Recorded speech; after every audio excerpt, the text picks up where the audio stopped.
I was talking to someone last week about emotional trauma, and very interestingly, she said to me that she considered emotional trauma to be connected to someone suffering from some major life threatening event. And yes, that is true. It is absolutely true. You know, if you experience or witness some really frightening or overwhelming event, you can actually get traumatized.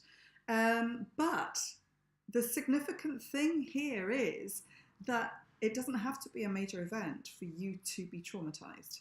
There are different forms of trauma. Trauma comes in different sizes and shapes, a bit like courage.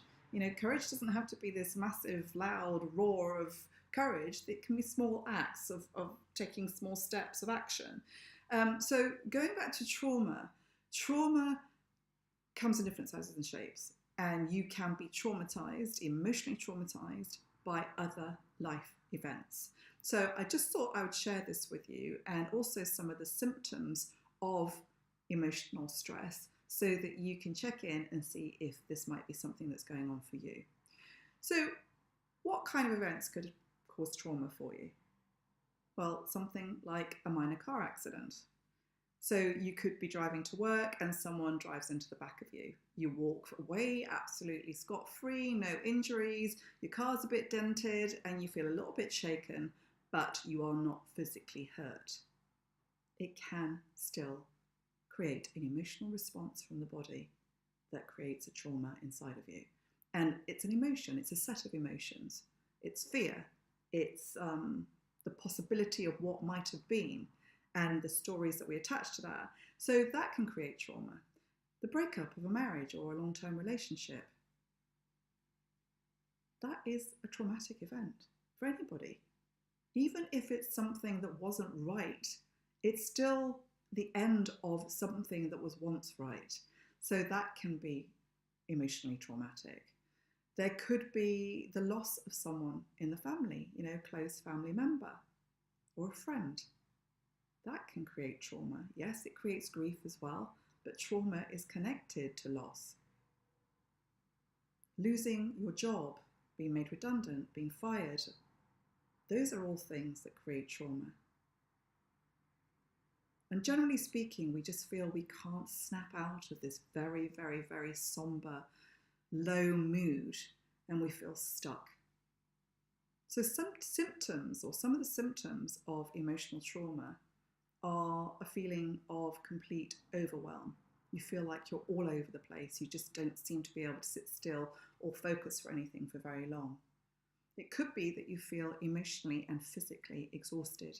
And that might just be to do with the fact that you're going over and over and over and over the course of events, and so you just can't get out of your thinking processes. Or it could be that your sleep pattern is interrupted.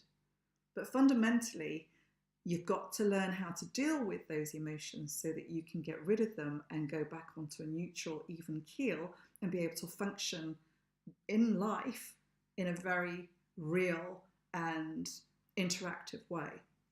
It would affect your performance because you'll be distracted by all the uncomfortable feelings that are coming up for you. And often there are physical symptoms from an emotional trauma. There's like that tight knot within your stomach, or your heart might beat faster, or you feel breathless. And it could just be that you have a headache or tension in your shoulders and neck, or just general tension, muscle tension all over your body. Fundamentally, whatever symptoms you may be suffering from, they are not good to continually have and to live with. And they are very, very simple to get rid of. If any of what I've been saying in the video resonates with you at any level, then please do get in touch. I can't stress enough how important it is to deal with past emotional events. What happens if we don't is we tend to stay stuck in them, and they continually spill into our everyday life. So we might go from a previous relationship, break up, into a new relationship and bring some of the things that affected that relationship into the new relationship. So I offer a free one-to-one consultation where we discuss what your outcomes are, how you want to feel, and how I might be able to help you. My details are running at the bottom of the screen, And I very much look forward to catching up with you sometime very soon.